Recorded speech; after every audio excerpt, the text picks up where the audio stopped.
Hello and welcome everybody to another StarCraft 2 cast by Glitch. Today, I'm going to be bringing to you a best of 3 from the Intel Extreme Masters Global Challenge being played. Actually, this entire series was played today in New York City, or if you guys are watching this actually when I upload it, it's going to be yesterday by the time you guys see this on my YouTube channel, because I will be uploading this overnight. Spawning here in the 3 o'clock position as the green Protoss from Team It's Gosu Esports, we have GLiTCHStarCraft. Spawning here in the 8 o'clock position as the blue Zerg, playing for Team Complexity and MVP, we have DongRaeGu. Now I should talk about this for just a moment. Just for those of you that aren't aware, there is some kind of an arrangement. I don't know all the details of it, but between Team Complexity and Team MVP, which is MVP of course being a Korean team, and Complexity being an American team. I believe it's an American team anyway. There's some kind of arrangement. I don't know whether all the players are now being shared or what exactly the deal is, but I know that DongRaeGu is here both representing Complexity and MVP here, and of course DongRaeGu, absolutely incredible Zerg. And I almost always say that about pros, but in this case I really mean it. DongRaeGu is probably one of the best Zergs in Korea, like probably top 3, if not top 5. Well, yeah, I would put him at top 3. I'd probably put him at top 3. Now, it looks like DongRaeGu is going to be going for a quick gas build here, going to be throwing down that spawning pool as well, so it looks like he's going to be maybe trying to put on some early pressure with some early speedlings in the base of GLiTCHStarCraft right now. GLiTCHStarCraft has thrown up this pylon. Looks like he is going to be going for a Forge Fast Expand. Expect this probe to be throwing down a Forge any moment now, followed by a Nexus, or is he going for Nexus first? That would be very bold here of GLiTCHStarCraft. It does look like he is saving up that 400 resources, and he's going to be throwing down that Nexus after Pylon. This is going to be a really fast build, but oh no, if you think about this, GLiTCHStarCraft is going for a very fast Nexus. He's going to maybe throw up a Forge. He might be able to have a cannon up before some Zerglings get to his base, but as we can see, since DRG just pretty much went for those speedlings right away, and GLiTCHStarCraft is aware of this. He does have a probe in the base right now. As you can see, DRG has now pulled 2 guys off of gas, so he's only got 1 guy mining gas right now. Zergling speed now being started, and now he's going to start producing some Zerglings here, and there's not going to be anything right now that GLiTCHStarCraft is going to be able to do with it. He's going to need to get a lot of stuff up here to wall this off completely. Going to need to get up a couple of cannons as fast as he can if he's going to want to be able to deny those Zerglings from getting in and dealing any damage here. Because as we can see, he's really just not going to have anything up for quite a while here. And here come the Zerglings now popping out here for DongRaeGu. What is he going to be doing with that? Is he going to be picking off this probe? Is he going to be trying to be aggressive? Or will he just be taking an expansion? Looks like, yeah, we do have an expansion here coming down for DongRaeGu, so he is not going to be all in at this point in time, but he is going to have a few speedlings on the map for a good amount of map control for the early game. In the meantime, he's sending these 3 Zerglings to the front of his opponent's base. What do I expect GLiTCHStarCraft to go for here? I should actually talk about GLiTCHStarCraft for a little bit, because if you haven't heard about GLiTCHStarCraft before this cast, well, you will, because apparently I haven't seen too many of his games yet. But I will tell you that he's doing very well in this tournament. I don't know, I have no idea whether he wins this match here. I know he's not winning every single best of 3 that he's playing in, but I know that he's doing really well, and I saw on Reddit that he's taking a lot of wins off of a lot of really good players, so I'm actually very excited to see how he does here, because DongRaeGu, like I said, is of course one of the best Korean players out there, definitely in the top 5, like I said. Could even be top 3. I'm trying to think if there were who else I would put into this top 3. Nesty is definitely way up there. He's probably number 1, but there's some really good Zergs in Korea as well. But yeah, I'd probably put DongRaeGu in the top 5. He's absolutely amazing. Really good Zerg player. Expect to see an amazing played game here. Now, what do I expect to see out of DongRaeGu in terms of tech? Now, at this point in time, it's pretty hard to say what he's going to be going for definitively. I would say that it's getting more and more common to use the Ling Muta. A lot of times, in the early stages of StarCraft 2, there was a lot of Ling Muta usage against Protoss, and it kind of fell out of style in favor of a Roach Hydra mix, which is still very popular to do, but Roach Hydra lately has been doing slightly worse than it used to, just because of the just amazingness of Immortals. Immortals now are just really good with that range buff that they got. They're just so much better than they used to be, and they can really dish out a lot of damage to Roaches on the front line. So yeah, so I don't know. It could go either way at this point. Another very popular build right now is to go Roach Ling. Roach Ling is definitely big right now in terms of getting into the mid to late game, just because in the late game you generally do get into the Infestor Broodlord type compositions, but in the early to mid game, Roach Ling can actually be pretty darn good to get you into those late tech units. Now it looks like DRG going to continue to be very active with these Zerglings, and ooh, nice little bit of micro there. Whoa, beautiful micro there actually from Dongregu, not losing a single Zergling. Holy cow, did you see that? Pulling back individual Zerglings in the group. That was absolutely fantastic micro there by Dongregu, and that's exactly the kind of play I expect from this top level Korean player. Now we can see that Gatored is trying to feel safe here. He's throwing up a lot of cannons. Does he know that this expansion is up yet? Well, no, he didn't before now, but he is going to right now as this Zealot is now moving in, going to be able to see that creep, and it looks like he did actually see that hatchery before, and it looks like yet another nice bit of micro there by DRG,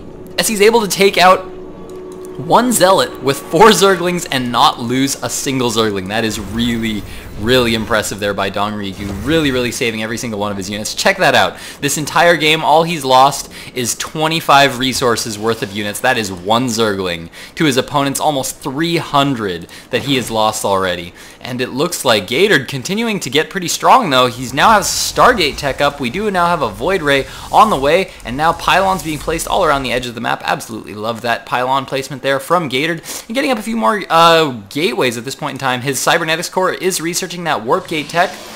And in the base of DRG, was he actually able to see that? I don't know if his Lings could actually see that. Yeah, his Lings actually could even see the Void Ray that's coming out of that Stargate there, so it looks like he is going to be aware of that tech coming down. He has an Overlord placed in the back of the base so that he can constantly be poking in here to see how many, see what the probe count is, and maybe try to scout for any kind of hidden tech.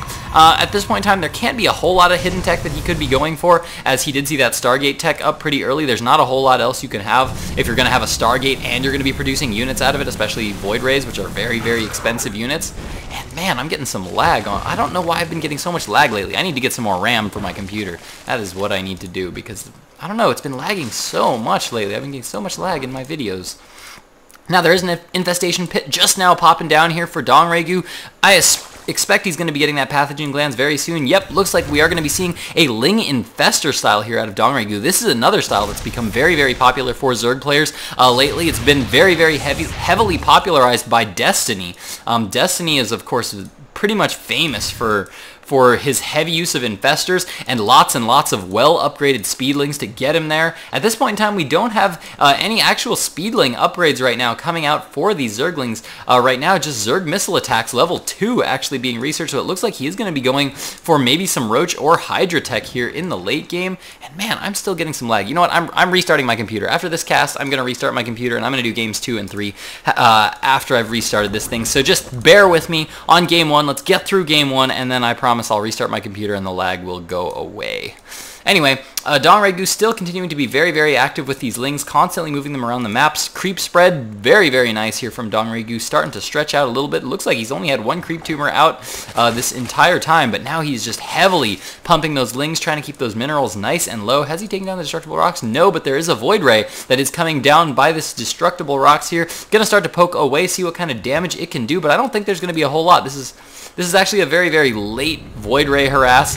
These Void Rays are poking around right now, trying to deny a third. That's usually what these Void Rays do, is that they're out to deny a third. But as we can see, Dongregu completely content to sit on 2 base right now. Completely matched bases with his opponent, now destroying the destructible rocks to his opponent's third. And there's really not much Gatored can do with these Void Rays at this point in time. He can kind of poke in, but I think the queen count is high, and now we do have a lot of infestors out on the field here for Dongregu, and now Gatored's just going to be forced to pull back. Does not want to get those fungal growth, because they will go down very fast to infested Terran Marines.